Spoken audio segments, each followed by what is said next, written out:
7 étapes indispensables pour lancer ton activité en ligne de coaching bien-être sur des fondations solides. Je le répète, sur des fondations solides. Vous êtes bien trop nombreux à vous lancer sur le web et à partir un petit peu dans tous les sens sans avoir un plan d'action structuré. C'est ce que je vais te proposer dans cette vidéo. Bienvenue sur ma chaîne, moi c'est Caro, Digital Nomade. Je suis consultante marketing spécialisée en pages et tunnels de vente. Première étape, tu dois découvrir qui est ton client cible pour pouvoir te positionner. C'est impératif. Je sais que tu veux t'adresser à tout le monde parce que tu as la possibilité de le faire. Mais si tu veux te démarquer de la concurrence, tu dois marquer les esprits avec un positionnement fort et te positionner sur une cible spécifique avec une expertise spécifique et avec un produit spécifique. Une fois que tu t'es positionné, tu dois aller mener une enquête pour aller découvrir tout sur ton client. Voici les piliers.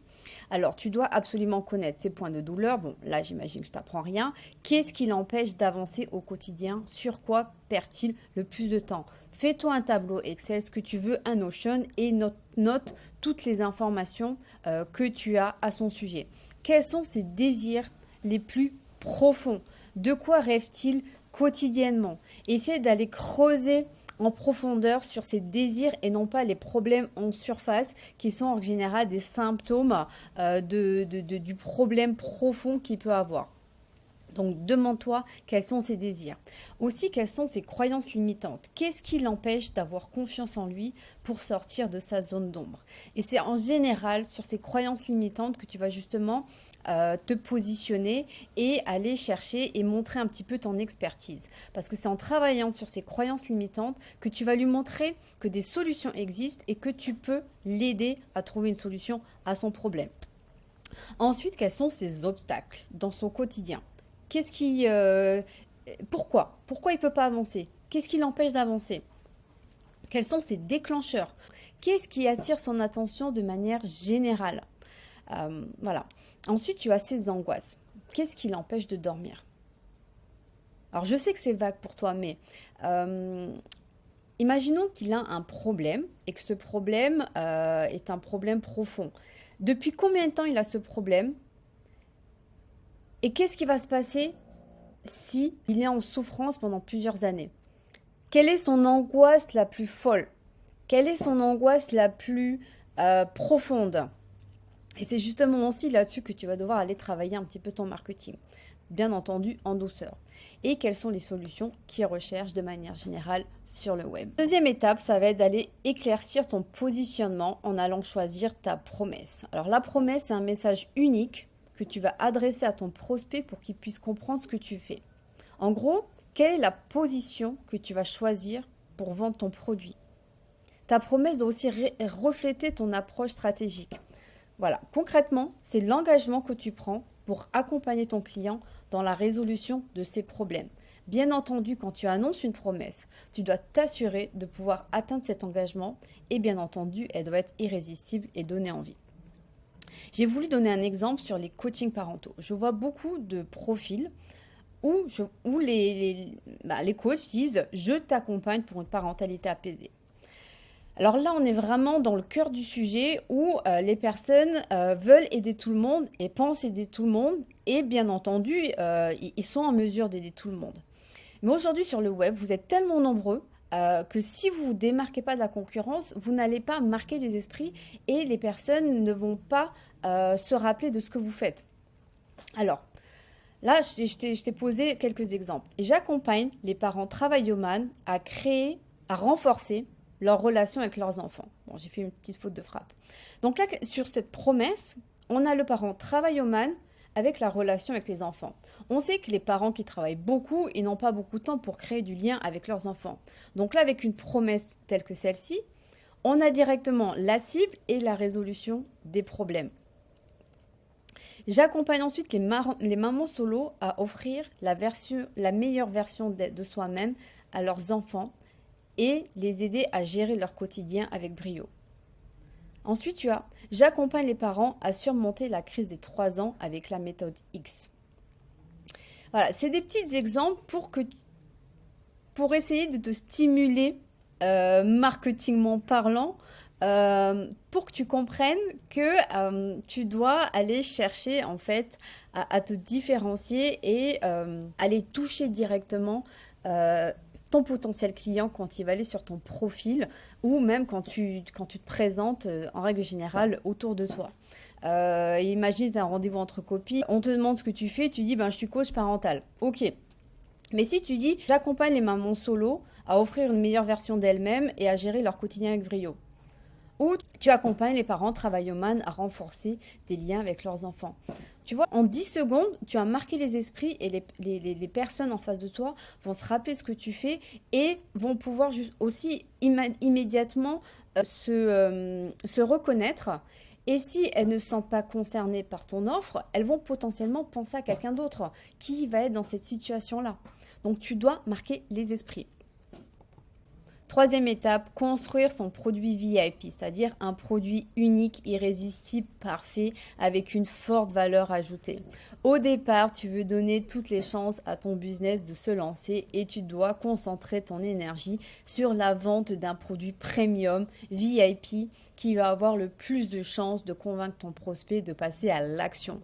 Tu dois ainsi parce que tu dois construire ton autorité et ton image sur cette expertise, sur cette niche sur laquelle tu t'es positionné.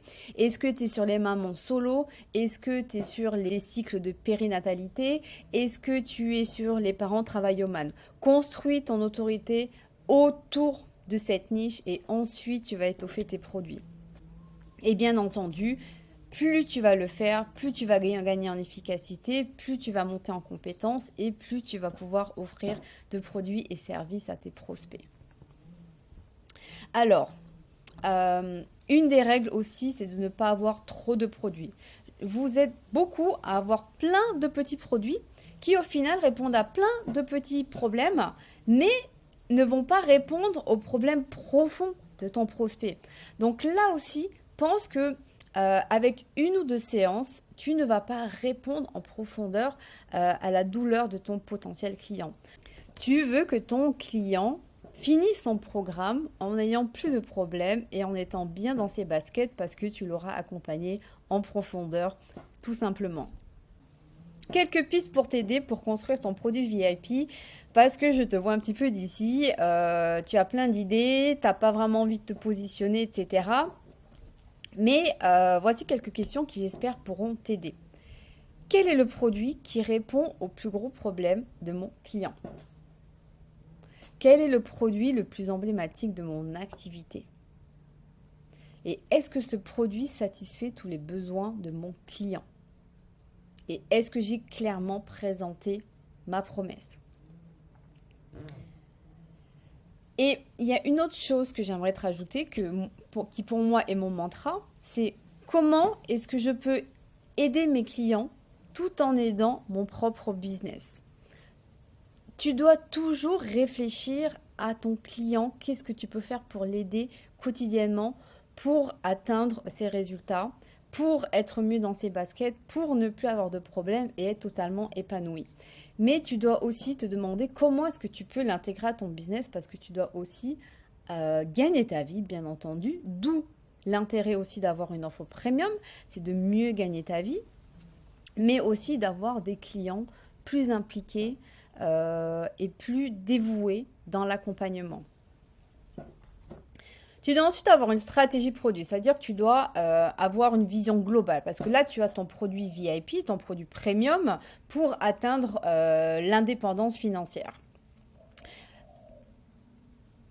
Tu ne pourras rien faire si tu as uniquement ça. Tu as besoin d'avoir un produit gratuit, c'est-à-dire un produit où tes clients vont pouvoir avoir du contenu gratuit à haute valeur ajoutée, bien entendu, pour que tu puisses créer du lien de confiance. Donc ça peut être des vidéos, des tutos, un PDF contre un échange d'email ou pas, à toi de voir. Mais ça va être, mais tu dois entre guillemets donner de la valeur pour que ton client ait confiance en toi. C'est vraiment indispensable sur le web puisque vous êtes beaucoup et le plus gros enjeu que tu vas avoir, c'est d'aller créer ce lien de confiance avec lui. Ensuite, si tu peux créer un produit d'appel, c'est-à-dire un petit produit pas cher, entre 7, 15, 20, 30 euros maximum, pour inciter ton client à passer à l'action rapidement sans qu'il se pose trop de questions. Tu veux aller chercher entre guillemets l'achat impulsif et une fois qu'il sera rentré dans ton écosystème, ce sera beaucoup plus facile de t'adresser à lui et de lui proposer ton produit premium. Bien entendu aussi, il va te falloir un upsell et un downsell.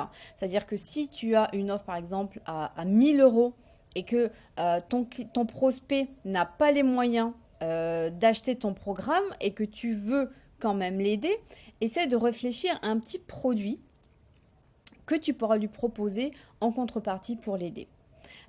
Ensuite, pour l'upsell, c'est un produit supplémentaire que tu vas pouvoir lui proposer pour justement augmenter ton chiffre d'affaires plus rapidement, plus facilement, si tu as des personnes qui sont vraiment intéressées et qui ont les moyens d'investir davantage sur ton accompagnement. Donc voilà, ça peut être une prolongation de ton accompagnement, ça peut être des coachings groupés, ça peut être un accès à des ressources supplémentaires. À toi d'aller chercher ce que tu peux offrir en plus. Cinquième étape, créer son offre pour qu'il passe à l'action maintenant.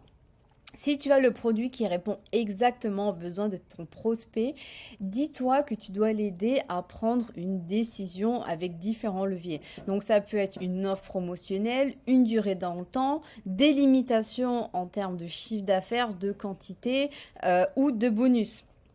Tu peux dire, bon, ben pour les 3 prochains clients, je leur offre tel ou tel bonus. Je réserve mes coachings à 4 personnes par mois. Si tu fais des coachings groupés, dis-toi, ben voilà, j'ai une date butoir à telle date. À toi de t'engager avant ce moment-là. Vraiment, tu dois essayer de l'inciter à passer à l'action maintenant parce qu'il a besoin de toi. Voilà, tu dois juste essayer d'activer ces petits leviers pour l'aider à prendre une décision. Ensuite, ce qui est important, une fois que tu connais bien ton client cible, que tu as un message clair grâce à ton positionnement, que tu as un produit VIP et que tu as une stratégie de produit en tête, tu dois maintenant aller chercher à inspirer ton audience. Donc pour ça, tu dois être actif sur les groupes, ne pas hésiter à donner des conseils de valeur, s'il vous plaît. Je vois beaucoup de personnes qui rechignent un petit peu à donner de la valeur, mais si vous ne donnez pas de valeur, vous n'allez pas aider votre prospect et il ne va pas se rappeler de vous. Mais si à contrario, vous avez pris le temps de lui répondre et que vous l'avez sincèrement aidé dans la résolution de son problème immédiat, il va se dire, ah, j'aime bien cette coach, j'aime bien son approche, elle m'a bien aidé, je pense que je devrais peut-être continuer de travailler avec elle parce qu'elle m'a vraiment aidé, on se comprend et la relation est installée. Écris aussi des posts inspirants pour répondre toujours aux problèmes de ton audience. Aussi, autre chose, n'hésite pas à entrer en contact avec tes prospects, que tu aies un compte Instagram, que tu sois sur des groupes, etc. N'hésite pas à envoyer des MP aux nouvelles personnes qui te suivent, aux nouvelles personnes qui ont mis un like ou commenté une réponse ou un post que tu as fait. Tu dois pas hésiter à aller à la rencontre. Tu es là pour les aider. Donc n'aie pas peur. Ils ont un problème, donc vas-y. Et puis, pense aussi que tu dois faire du networking. Ça peut être des autres coachs parentaux, des autres coachs en bien-être. Voilà. Moi, aujourd'hui, j'ai des relations virtuelles avec d'autres prestataires de services, des community managers, des closers, et on échange régulièrement et on s'entraide et je trouve ça génial. On s'envoie même des clients. Donc, n'oublie pas l'importance du réseautage en ligne. Je reviens à l'inspiration de mon audience. Oui, tu dois aussi tenter de casser les croyances limitantes de tes prospects avec des posts inspirants. Tu dois vraiment aller chercher à les titiller pour qu'ils sortent en fait de leur schéma répétitif et qu'ils se disent qu'il y a vraiment une possibilité de sortir de ces schémas négatifs et répétitifs en intégrant des nouvelles solutions. Donc n'hésite pas à en parler. Tu dois aussi avoir une communication claire.